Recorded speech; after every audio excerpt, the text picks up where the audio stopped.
నీ కుమారుడైన దుర్యోధనుడు కూడా తన పక్షంలో ఉన్న విందాను విందులను రక్షించాలని వారి దగ్గరకు వచ్చి వారికి రక్షణగా నిలబడ్డాడు.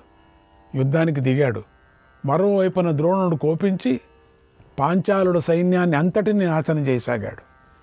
ఇంకోవైపున నీ పుత్రులందరూ భీష్ముడి చుట్టూ నిలబడి పాండవులతో యుద్ధం చేయసాగారు. ఇంతలో సూర్యుడు ఎర్రబడుతూ ఉండటాన్ని చూసి దుర్యోధనుడు త్వరబడి తొందరగా వధించండి అని సేనలను ప్రేరేపించాడు. అప్పుడు వారు భీకరమైన పరాక్రమాన్ని ప్రదర్శించారు. ఇంతలో సూర్యుడు అస్తాద్రిని చేరాడు. కాంతి తగ్గిపోయింది. సంధ్యాకాలం ప్రారంభమైంది. అర్జునుడు సంధ్యా సమయాన్ని చూసి సుశర్మ మొదలైన రాజులను అతడి అనుచరులను ఓడించి తన శిబిరానికి వెళ్ళాడు. ఆ తర్వాత పాండవులు కౌరవులు తమ తమ శిబిరాలతో ఒకరినొకరు అభినందించుకుంటూ విశ్రమించారు. శూరులందరూ సైనిక దళాలను నియమించి యథావిధిగా రక్షణను ఏర్పాటు చేసుకున్నారు. శరీరానికి గుచ్చుకున్న బాణ శకలాలను తొలగించుకున్నారు. వివిధ ఔషధీ జలాలతో స్నానం చేశారు. పండితుల స్వస్తి వాచనాలు ముగిసిన తర్వాత స్తోత్ర పాఠకులు చేస్తున్నటువంటి స్తుతులను విన్నారు. తర్వాత కీర్తిని కోరుకునే వారందరూ గీత వాద్య ధ్వనులతో ఆనందించారు.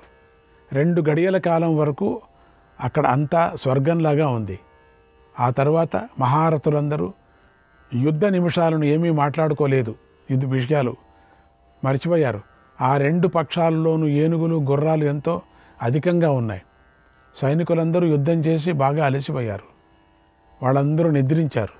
అన్నాడు సంజయుడు, శృణ్వతాం స్వకథాః కృష్ణః పుణ్యశ్రవణ కీర్తనః హృద్యోంతస్థో హ్యభద్రాణి విధునోతి సుహృత్సతాం.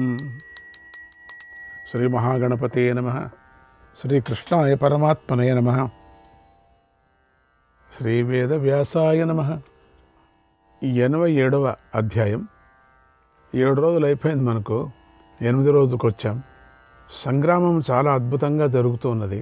ధృతరాష్ట్రునితో ఇలా అన్నాడు సంజయుడు, ఓ మహారాజా, కౌరవ పాండవ రాజులు చక్కగా నిద్రను అనుభవించారు.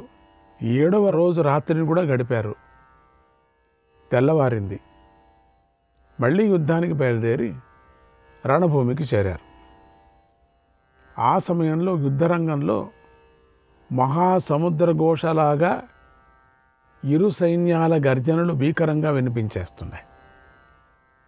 విశాల సైన్యంతో వ్యూహాన్ని రచించారు. భీష్ముడు సముద్రంలాగా ఉన్నది, విశాలమైనది, భయంకరమైనదైన మహావ్యూహాన్ని పన్నాడు. అందులో ఏనుగులు గుర్రాలు మొదలైన వాహనాలు ఉన్నతమైనటువంటి తరంగాలలాగా కనిపిస్తున్నాయి. భీష్ముడు సర్వ సైన్యాలకు ముందుగా ఉన్నాడు. ఆయనతో పాటు మాళవులు, దక్షిణ ప్రాంతీయులు, అవంతి దేశీయులు ఉన్నారు.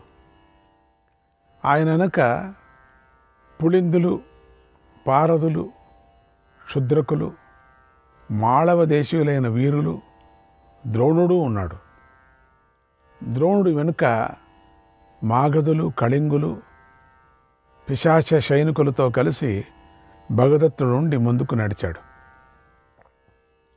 ఆ భగదత్తుడు వెనుక కోసలరాజు అయిన బృహద్బలుడు, మేకలులు, కురువిందులు, త్రిపుర సైనికులతో కలిసి నడిచాడు. ఆ బృహద్బలుడి వెనుక ప్రస్థలాధిపతి శూరుడైనటువంటి త్రిగర్తాధిపతుడు ఉన్నాడు. ఆయనతో పాటు కాంబోజులు, వేల కొద్దీ యవన యోధులు కూడా ఉన్నారు. ఆయన తర్వాత వీరుడైన అశ్వత్థామ ఉన్నాడు.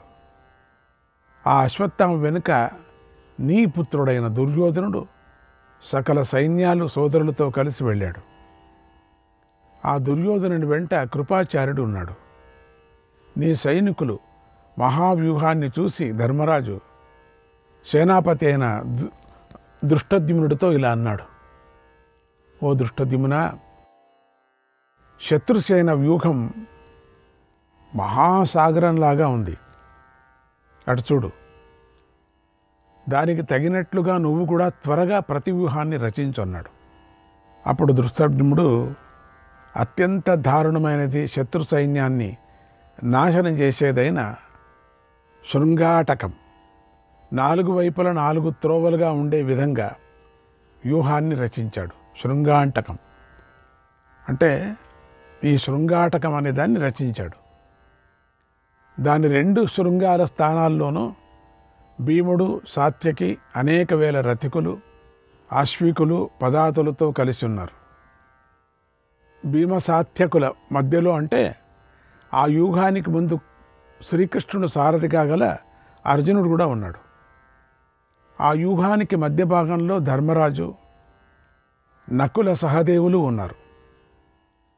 వీరి తర్వాత అనేక రాజులు తమ సేనలతో నిలబడి ఉన్నారు. పూర్వకాలంలో ఈ వ్యూహాలంతా ముగ్గులతో వేసేవారు. పక్క ఇంటి వారు ఒక ముగ్గు వేస్తే అక్కడ ఉత్తర దేశంలో ఇంకొక పక్కింటి వారు ఇంకొక వ్యూహ రచన చేసేవారు. ఈ 2 మధ్యలో ఎదురింటి వారు ఇంకొక వ్యూహ రచన చేసేవారు. అట్లా వారు కూడా వ్యూహ శాస్త్రంలో పండితులై ఉన్నారు కదా. అందుచేత ఆ వ్యూహంలోని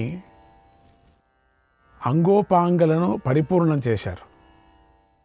వారి వ్యూహానికి వెనుక వైపున అభిమన్యుడు, విరాటుడు, ఉపపాండవులు, ఘటోద్గజుడు ఉన్నారు. అంటే ఈ వ్యూహ రచన ఎట్లా ఉందంటే ఒక మనిషి ఆకారంగా ఉండినట్టుగా, మనిషి కాదు, అట్లా వాళ్ళకు రెక్కలు, కాళ్ళు, చేతులు, ముఖాలు ఆ విధంగా రచన చేస్తారు. అట్లనే ఉంటుంది వ్యూహం. కదిలేది అట్లే కదులుతుంది. ఆ వ్యూహం అదే విధంగా కదులుతుంది. ఆ వ్యూహాన్ని ఛేదించుకొని లోపలికి వచ్చిన వాడు సగం గెలిచినట్టు లెక్క. లేక ఈ వ్యూహం వెళ్ళి ఛేదించుకొని లోపలికి వెళితే వాడు గెలిచినట్టు. ఛేదించుకొని లోపలికి వెళ్ళి వాళ్ళనందరినీ సంహారం చేసి మళ్ళీ రావాలి. అట్లనే ఎట్లా వెళ్ళారో అట్లే రావాలా. లోపలికి వెళుతూనే వ్యూహ రచన అయిపోతుంది. మళ్ళీ వెళ్ళిన వాళ్ళు తెలిస్తే మాత్రమే రాగలరు, లేకపోతే రాలేరు. ఇలా పాండవులు తమ సేనలతో వ్యూహాన్ని సిద్ధం చేసి వీళ్ళంతా విజయాన్ని కోరుకుంటున్నారు. యుద్ధరంగంలో నిలబడ్డారు. ఆ సమయంలో అందరూ రణపేరులను మ్రోగించారు. వీరులందరూ యుద్ధానికి సిద్ధమయ్యారు. యుద్ధం ప్రారంభమైంది. అప్పుడు అతి ఘోరమైనటువంటి యుద్ధం జరిగింది. ఆ కౌరవ పాండవ సైనికులందరూ ఘోరంగా ఒకరి మీద ఒకరు విరుచుకొని పడ్డారు. ఇంతలో భీష్ముడు పాండవ సేన మీదకి వచ్చాడు. తన రథధ్వనితో దిక్కులన్నీ ప్రతిధ్వనింపజేశాడు. ధనుష్టంకారంతో సైనికులను మూర్చిపోయేలాగా చేశాడు. అక్కడ ఘోర యుద్ధం జరిగింది అన్నాడు సంజయుడు. అన్నది ఇంత వ్యూహాల్లో జరగకుంటుందా? శ్రీకృష్ణాయ పరమాత్మనే నమః. ఈ 88వ అధ్యాయం. సంజయుడు ధృతరాష్ట్రకి ఇలా చెప్తున్నాడు, ఓ మహారాజా, భీష్ముడు ఎండవేడితో తపింపజేసే సూర్యుడిలాగా తీవ్రంగా ప్రకాశిస్తున్నాడు. ఇప్పుడు భీష్ముడు విజృంభిస్తున్నాడు. యుద్ధరంగంలో కోపించున్నాడు. అన్ని దిశలకు తన ప్రతాపాన్ని చూపిస్తూ విజృంభిస్తున్నాడు. ఆయన ప్రతినిత్యము విజృంభిస్తున్నాడు. ఆయన ఉండేంతవరకు కౌరవులు ముఖ్యమైన వాళ్ళు చెక్కు చెదరడు. మిగతా పదాతులు అంటే ఏనుగులు, గుర్రాలు, కాల్బళం ఇవంతా పోతున్నాయి. అంతేగాని ముఖ్యమైన వాళ్ళు ఎవరూ పోవటం లేదు. భీష్ముడి యొక్క అండ ఉంది. ఆ భీష్ముడిని పాండవ సైన్యం తేరిపారా చూడలేకపోయింది కూడా. భయపడ్డారు. అప్పుడు ధర్మరాజు ఆజ్ఞానుసారం సకల సైన్యాలు భీష్ముడిపైకి దూకాయి. ఆ భీష్ముడు యుద్ధప్రియుడు. ఆయన బాణాలను ప్రయోగించి శృంజయులతో కలిసినటువంటి సోముకులను, పాంచాలులను వధించసాగాడు. అలా భీష్ముడు గాయపరుస్తూ ఉంటే సంహరిస్తూ ఉంటే పాంచాలురు, సోమకులు మరణ భయాన్ని విడిచిపెట్టారు. వెనక్కి తగ్గలేదు, వెనకకు అడుగు వేయలేదు. వేగంగా భీష్ముడి మీదకే వెళ్ళారు. భీష్ముడు విజృంభించి ఆ రథికులు బాహువులను కూడా శిరస్సులను ఖండించి వేశాడు. ఆ భీష్ముడి అస్త్రాల తాకిడికి ఎన్నో ఏనుగులు మూర్చిపోయాయి. ఆ సమయంలో భీష్ముడి ఎదుట పాండవ సైన్యంలో భీముడు ఒక్కడే నిలబడి ఉన్నాడు. ఆయన బాణాలతో ఎదిరించాడు. అప్పుడు యుద్ధభూమిలో భీష్మ భీముల యుద్ధం జరిగే సమయంలో భయంకరమైన కోలాహలం వ్యాపించింది. పాండవులు ఎంతో సంతోషంతో సింహనాదాలు చేశారు. యుద్ధంలో తీవ్రంగా జనసంహారం జరుగుతూ ఉంటే దుర్యోధనుడు తన సోదరులతో కలిసి వచ్చి భీష్ముడికి రక్షణగా నిలబడ్డాడు. భీష్ముడు సారథిని సంహరించాడు. అప్పుడు యుద్ధభూమిలో గుర్రాలు భీష్ముడి రథాన్ని అటు ఇటు లాగుతూ పరుగులు తీశాయి. భీష్ముడు పక్కకు వెళ్ళిపోయాడు. భీముడు యుద్ధరంగంలో స్వేచ్ఛగా విజృంభించి తిరిగాడు. అప్పుడు నీ పుత్రుడైన సునాభుడు భీముడి మీదకి వచ్చి దాడి చేశాడు. అందుకు భీముడు కోపించి పదునైన ములికి గల శూరప్రం అనే బాణాలతో సునాభుని శిరస్సును ఖండించేశాడు. సునాభుడు మరణించి నేలకూలాడు. సునాభుడి మరణాన్ని చూసి అతడి 7 సోదరులు కూడా సహించలేకపోయారు. వాళ్ళు కూడా విజృంభించారు. భీముడిపై ఆదిత్యకేతువు, బహ్విషి, కుండధారుడు, మహోదరుడు, అపరాజితుడు, పండితకుడు, విశాలాక్షుడు ఈ 7 విచిత్ర కవచాలు ధరించున్నారు. వారు భీముడి మీదకు దాడి చేశారు. మహోదరుడు వజ్రం వంటి 9 బాణాలను ప్రయోగించి భీముడిని కొట్టి బాధించారు. ఆదిత్యకేతువు 70 బాణాలను ప్రయోగించాడు. బహ్వసి 5 బాణాలను ప్రయోగించాడు. కుండధారుడు 90 బాణాలు, విశాలాక్షుడు 5 బాణాలను భీముడిపైకి ప్రయోగించారు. అపరాజితుడు అనేక బాణాలను ప్రయోగించాడు. పండితకుడు భీముడిపైకి 3 బాణాలను ప్రయోగించాడు. ఇలా శత్రువులు బాధించటాన్ని భీముడు సహించలేకపోయాడు. ఎడమ చేతిలో ధనస్సును పట్టుకొని ఒక వంగిన కణుపులు గల బాణం ప్రయోగించి అపరాజుడు శిరస్సును ఖండించాడు. తర్వాత అందరూ చూస్తూ ఉండగా ఇంకొక బాణం ప్రయోగించి కుండధారుణ్ణి యమలోకానికి పంపాడు. మరొక బాణాన్ని పండితుడికి పైకి వదిలాడు. భీముడు ప్రయోగించిన ఆ బాణం పండితుకుడిని చంపి భూమిలోకి వెళ్ళిపోయింది. అప్పుడు భీముడు 3 బాణాలను ప్రయోగించి విశాలాక్షుడి శిరస్సును ఖండించాడు. తర్వాత ఒక బాణాన్ని మహోదరుడి గుండెల్లో గుచ్చుకునేలాగా ప్రయోగించాడు. ఆ బాణపు దెబ్బతో మహోదరుడు నేలకూలిపోయాడు. తర్వాత భీముడు ఆదిత్యకేతువు ధ్వజాన్ని విరగ్గొట్టాడు. ఇంకొక బాణంతో అతడు శిరస్సును ఎరగొట్టాడు. ఇలా అతడిని వధించాడు. అప్పుడు భీముడు బాగా కోపించున్నాడు. వంగిన కణుపులు గల ఒక బాణాన్ని ప్రయోగించి బహ్వషి అనే ధృతరాష్ట్రపుత్రుణ్ణి చంపేశాడు. అలా విజృంభిస్తున్న భీముడిని చూసి మిగిలిన నీ పుత్రులందరూ ఎంతో భయపడ్డారు. ఆనాడు ద్యోత సభలో తాను పలికిన మాటలను ఈనాడు భీముడు సత్యం చేసి చూపిస్తున్నాడని చూసి అక్కడి నుండి వేగంగా పారిపోయారు వాళ్ళందరూ. దుర్యోధనుడు సోదరుల మరణం గురించి విని ఎంతో బాధపడ్డాడు. భీముడిని సంహరించండి అని సైనికులకు ఆజ్ఞాపించాడు.